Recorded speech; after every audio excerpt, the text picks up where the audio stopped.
Une mère célibataire en difficulté et sa sœur peu fiable lancent un service de nettoyage de scènes de crime. Cependant, être constamment confronté à des clients ayant récemment subi une tragédie ou une perte pousse les sœurs à reconnaître leur traumatisme profond partagé. Un matin, un homme en costume est assis dans sa voiture et ouvre la boîte à gants. Il prend une cartouche de fusil d'une boîte et la place dans la poche de sa chemise. Quelques minutes plus tard, l'homme entre calmement dans un magasin d'armes à feu et dit à l'employé qu'il aimerait un fusil de calibre 20. Soudain, le client charge la cartouche dans l'arme et la pointe sur lui-même, mettant fin à sa vie. Pendant ce temps, Rose, une femme de ménage, regarde avec nostalgie ses clients qui profitent de la fête à la piscine dans le jardin. En même temps, le père de la femme, Joe, frappe à la porte de la chambre pour essayer de réveiller sa sœur Nora, car elle est en retard pour le travail. Cependant, la femme lui dit d'une voix endormie qu'elle retourne dormir, sous-entendant qu'elle ne se soucie pas de son travail au restaurant. Plus tard dans la journée, Rose continue de nettoyer sans relâche la maison somptueuse de ses clients. Pendant ce temps, Nora perd son emploi au restaurant après que le propriétaire en ait assez de son éthique de travail terrible et de son comportement. Dans le magasin d'armes à feu, l'officier Mac interroge les employés sur ce qui s'est passé, et l'homme explique que le type est simplement entré dans l'établissement avec ses propres munitions et s'est blessé. Le propriétaire du magasin regarde autour de lui et indique irrité qu'il devra engager une équipe de nettoyage professionnelle puisque le sang et les entrailles de l'homme sont éclaboussés partout. Le soir, Rose sort de la douche et lit à haute voix des phrases d'affirmation qu'elle a écrites sur un post-it sur le miroir. Bientôt, Nora arrive chez elle pour garder son neveu Oscar pendant que sa sœur va en cours. Plus tard dans la nuit, Mac et Rose mettent leurs vêtements après avoir accompli leur tâche dans une chambre d'hôtel, révélant que la femme a menti à propos de ses cours et a vu secrètement le policier. Puis, il mentionne la scène de crime dans le magasin d'armes et dit que les services de nettoyage professionnels facturent des milliers de dollars aux clients. Lorsque la femme demande si le corps est toujours là lorsque l'équipe de nettoyage arrive, l'homme précise qu'ils n'ont qu'à s'occuper des fluides corporels laissés derrière. Mac ajoute que Rose devrait envisager ce type de travail car elle peut utiliser son expérience en tant que femme de ménage pour un but plus lucratif. Offensée, elle déclare que nettoyer après les gens n'est pas la seule chose qu'elle puisse faire, alors le policier s'excuse, la prend dans ses bras et lui assure qu'elle est capable de bien plus. Plus tard, Nora entend sa sœur entrer dans la maison, alors elle cache rapidement sa cigarette derrière les stores de la fenêtre. La femme de ménage insiste pour payer sa sœur 10 $ pour la garde d'enfants, mais lorsque Nora refuse, Rose révèle qu'elle sait qu'elle a perdu son travail au restaurant et a besoin d'argent. Ensuite, la sœur aînée souligne l'immaturité de la femme et son refus de prendre ses responsabilités dans sa vie, mais cette dernière rétorque que Rose aime quand elle fait des erreurs, car cela la fait se sentir mieux dans sa peau. Le lendemain, la femme de ménage se rend compte qu'elle et sa nouvelle cliente Paula étaient à l'école secondaire ensemble. La femme enceinte révèle qu'elle était toujours jalouse de Rose parce qu'elle était la capitaine des Pom-Pom Girls et sortait avec Mac, le quarterback. Lorsque Paula demande si elle a épousé son amour du lycée, la femme de ménage répond qu'il a épousé Heather, révélant que la femme et le policier ont une liaison. Ensuite, la femme enceinte demande les coordonnées de la femme de ménage, car elle prévoit de l'inviter à sa baby shower dans quelques semaines. La cliente se demande ce que Rose a d'autre dans sa vie, alors Rose dit qu'elle obtient sa licence immobilière et que son travail de femme de ménage est temporaire jusqu'à ce qu'elle puisse se consacrer pleinement à l'immobilier. Accablée par la réalisation de la différence radicale de sa vie par rapport à celle des autres de l'école, elle a les yeux remplis de larmes alors qu'elle est assise dans sa voiture. Soudain, elle reçoit un appel de l'école lui demandant de venir pour une réunion urgente concernant le comportement perturbateur d'Oscar. Dans le bureau, le conseiller explique qu'en plus des 2 incidents plus tôt dans l'année, l'enfant a maintenant commencé à lécher des objets et des surfaces dans la classe. L'homme suggère des médicaments et un transfert de l'enfant dans une école privée où il pourra recevoir une attention plus spécialisée. Comme elle ne peut pas se permettre une éducation privée pour Oscar avec le salaire de femme de ménage, Rose, désespérée, appelle Mac et lui demande de l'aide pour utiliser ses contacts afin de lancer le service de nettoyage de scènes de crime.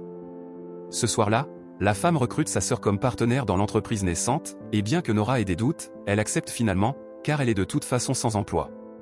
Le lendemain, Rose dépose Oscar chez son père pendant qu'elle et sa sœur se dirigent vers leur première scène de crime assignée par Mac. À l'extérieur de l'immeuble, le propriétaire explique qu'il s'agissait d'une perturbation domestique où une femme a tiré sur le doigt de son mari. Lorsqu'il demande aux femmes depuis combien de temps elles travaillent dans ce domaine, Rose ment et dit un certain temps, provoquant un rire de sa sœur. Finalement, les 2 sœurs inexpérimentées entrent prudemment dans l'appartement et commencent à nettoyer le sang éclaboussé sur les murs de la salle de bain. Étant donné qu'elles n'ont apporté que des fournitures de nettoyage de base, les sœurs réalisent immédiatement qu'elles auront besoin de produits et d'équipements spécifiques à l'avenir. Pendant ce temps, Joe emmène Oscar dans une confiserie où il essaie de convaincre le propriétaire d'acheter sa friandise appelée Fancy Corn. Espérant aider son grand-père, l'enfant approche une fille et lui mentionne comment Fancy Corn donne une force bionique. La fille dit à sa mère qu'elle veut la friandise et la femme demande au propriétaire du magasin à propos de Fancy Corn, concluant une vente pour Joe. Plus tard, le grand-père, ravi, félicite Oscar pour son intelligence et le remercie de l'avoir aidé à conclure l'affaire avec le propriétaire du magasin de bonbons. Cependant, l'enfant insiste pour dire qu'il n'est pas intelligent, car tous ses enseignants veulent qu'il aille dans une école spéciale pour les élèves plus lents. Joe assure alors à son petit-fils qu'il est très intelligent et que ses enseignants n'ont simplement pas reconnu ses talents. Cet après-midi-là, le propriétaire remet à Rose le chèque de $500 et elle lui dit joyeusement de les appeler chaque fois qu'il aura besoin de leur service à nouveau. Cette nuit-là, la femme de ménage et le policier se retrouvent au motel pour leur rendez-vous hebdomadaire. Parce que l'homme a l'impression de l'avoir négligé récemment, il veut se racheter en payant ses cours d'immobilier. Allongé sur le lit, Rose demande soudainement à Mac pourquoi il a choisi Heather plutôt qu'elle, ce qui le surprend. Agacé, le policier menace de partir si elle insiste sur ce sujet, alors la femme l'embrasse sur les lèvres et laisse entendre qu'elle laisse tomber. Le lendemain, les sœurs arrivent dans une maison mobile qu'elles ont pour mission de vider et nettoyer. En portant le matelas sale vers la benne à ordures la plus proche, Rose lâche sa partie, ce qui fait que Nora tombe face première dans une tâche douteuse. Furieuse, la femme maudit sa sœur et refuse de l'aider à porter le matelas, et la femme de ménage rigole en lui disant qu'elle réagit de manière excessive car la saleté se lavera simplement. En même temps, Joe voit Oscar utiliser des jumelles et lui demande où il les a eues. L'enfant explique qu'il les a trouvées dans un placard chez son grand-père. Après avoir regardé de plus près, l'homme se rend compte que les jumelles appartenaient à sa défunte femme, il les reprend et promet à son petit-fils de lui acheter une nouvelle paire pour son anniversaire. Plus tard, Nora se demande si Rose trouve également irrespectueux qu'ils mettent les affaires de la défunte femme dans des sacs poubelles comme s'ils effaçaient son existence. Puis, dans un sac, elle trouve un permis de conduire et la photo de, ce qu'elle croit être, la fille de la femme décédée. Nora ajoute que si elles étaient à la place de la fille, elle voudrait savoir ce qui est arrivé à leur mère. Cependant, Rose répond que cette situation ne serait jamais arrivée à leur famille, car leur mère n'aurait jamais laissé leur maison sombrer dans la misère. Ce soir-là, Nora regarde les photos et apprend que la fille de la femme décédée s'appelle Lynn Wiseman. Le lendemain, au magasin de fournitures pour nettoyage, les sœurs demandent conseil au propriétaire amputé Winston, qui leur montre les produits de base et le matériel dont elles auront besoin. Quelques instants plus tard, les sœurs entendent Carl, qui possède son propre service de nettoyage de scènes de crime, dire au propriétaire du magasin qu'il a entendu parler d'un couple d'amateurs qui volent des emplois à d'autres entreprises établies. Après que le client masculin soit parti, Winston se rend compte que les femmes pourraient être les amateurs mentionnés précédemment, alors il leur prête des classeurs contenant les règles et réglementations sur le nettoyage de scènes de crime et de risques biologiques.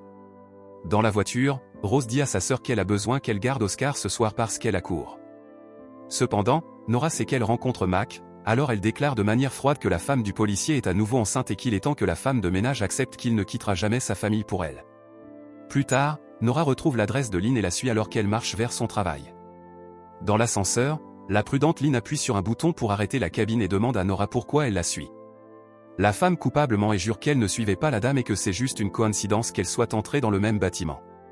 Soulagée, Lynn remarque les veines sur le bras de Nora et dit qu'elle devrait envisager de faire un don à leur banque de sang. Cette nuit-là, la femme de ménage, dévastée, est allongée sur le lit du motel, se demandant pourquoi Mac ne s'est pas présenté. Pendant ce temps, Nora prend une vieille boîte à lunch métallique sous son lit et regarde tristement la photo de sa défunte mère à côté d'elle et de sa sœur lorsqu'elles étaient enfants. Quelques jours plus tard, Rose s'arrête au magasin de fournitures pour le nettoyage et montre à Winston les nouvelles cartes de visite pour Sunshine Cleaning. Il dit qu'il aime son approche positive du nom, étant donné la gravité de leur travail. L'homme lui suggère de commercialiser leurs services auprès des pompes funèbres, des gestionnaires de biens et des compagnies d'assurance, car ce sont eux qui peuvent offrir beaucoup de travail. Lorsque Winston apprend qu'elles n'ont pas encore leur certification en pathogènes transmissibles par le sang, il propose de les inscrire au prochain séminaire. Bientôt, la famille achète une camionnette d'occasion qu'elles peuvent utiliser pour transporter les matériaux contaminés à l'incinérateur. Au cours des semaines suivantes, l'entreprise des sœurs commence à se développer et elles apprennent de plus en plus sur les techniques appropriées de nettoyage de scènes de crime. Petit à petit, le duo achète des équipements spéciaux qui leur faciliteront le travail. Un soir, en triant le courrier, Rose voit une lettre de Paul l'invitant à la baby shower. Le lendemain, à une station-service, Heather, la femme enceinte de Mac, confronte la femme de ménage et laisse entendre qu'elle est au courant de l'affaire. Avant de partir, la femme bafouée dit à Rose que, même si elle était la fille populaire au lycée, sa vie n'a abouti à rien depuis. En même temps, Joe emmène son petit-fils en acheter des crevettes congelées à prix réduit auprès d'un fournisseur douteux. L'après-midi, la femme de ménage apprend que son père a promis une paire chère de jumelles à Oscar pour son anniversaire. Bien qu'elle essaie d'expliquer qu'il ne devrait pas croire aux promesses extravagantes de son grand-père, l'enfant est convaincu qu'il tiendra sa promesse pour son anniversaire. Un jour, Nora s'arrête à la banque de sang pour donner son sang bien qu'elle ait peur des aiguilles. Puis, elle invite Lynn à une fête que son amie organise ce soir-là, et cette dernière accepte étonnamment. Pendant la fête, les femmes partagent une conversation significative sur leurs points de vue différents concernant l'utilisation de substances illicites. Lorsque Lynn demande si Randy est son petit ami, Nora répond de manière vague après avoir vu l'homme flirter avec 2 personnes. Puis, Lynn se penche pour prendre une bouchée de son collier en bonbons, ce qui fait que Nora lutte contre des émotions contradictoires, car elle commence à se soucier de sa nouvelle amie, mais elle n'a pas encore révélé la véritable raison pour laquelle elle voulait la rencontrer. Plus tard dans la soirée, pendant que Nora fait l'amour avec Randy sur le canapé, elle regarde un reportage à la télévision sur un conducteur hors de contrôle qui a percuté un atelier de réparation automobile, entraînant un mort. Bientôt, les sœurs arrivent sur les lieux où Rose et Mac échangent des regards méfiants mais ne se parlent pas. La femme assure un autre policier que leur service de nettoyage est équipé pour gérer les conséquences sanglantes. Leur prochain client, Madame Davis, leur dit qu'elle les a appelés pour nettoyer le salon où son défunt mari s'est donné la mort.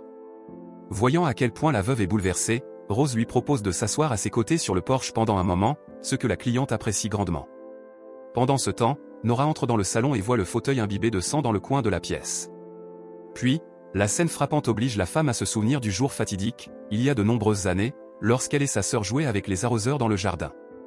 Cet après-midi-là, Joe tente de vendre ses crevettes à un restaurant mexicain, mais le propriétaire refuse son offre. Cette nuit-là, Nora invite Lynn à se promener sous les voies ferrées et lui partage que le seul cadavre qu'elle ait jamais vu était celui de sa mère. Puis, elle confie qu'elle ne se souvient pas bien de sa mère car elle s'est suicidée lorsqu'elle n'était qu'une enfant. Juste avant que le train ne passe au-dessus d'elle, Nora grimpe sur les poutres jusqu'à ce qu'elle se trouve à quelques mètres sous la plateforme. Alors que les lourds wagons glissent au-dessus, elle crie de toutes ses forces et des étincelles provenant des rails scintillent autour d'elle. Il y a des années, les jeux des sœurs dans le jardin ont été interrompus lorsqu'elles ont trouvé le corps sans vie de leur mère dans la baignoire, une image traumatisante qui les hantera toutes deux pour le reste de leur vie. Pendant ce temps, Rose, en larmes, met fin à sa relation avec Mac parce qu'elle a accepté qu'il ne quittera jamais sa femme pour elle.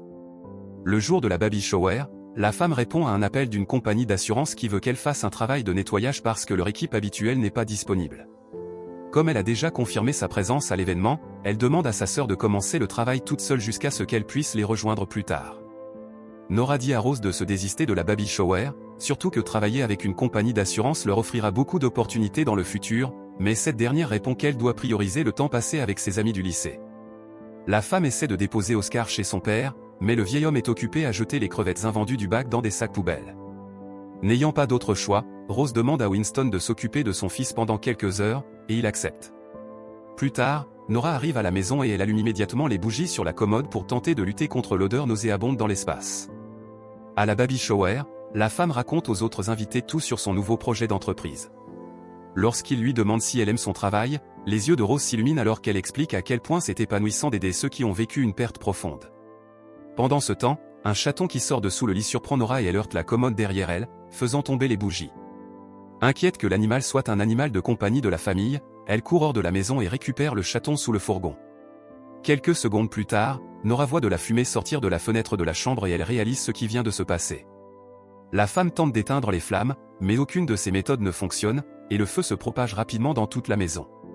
Ce soir-là, Rose arrive enfin à la maison et, à son horreur, elle voit des camions de pompiers entourant la maison en flammes.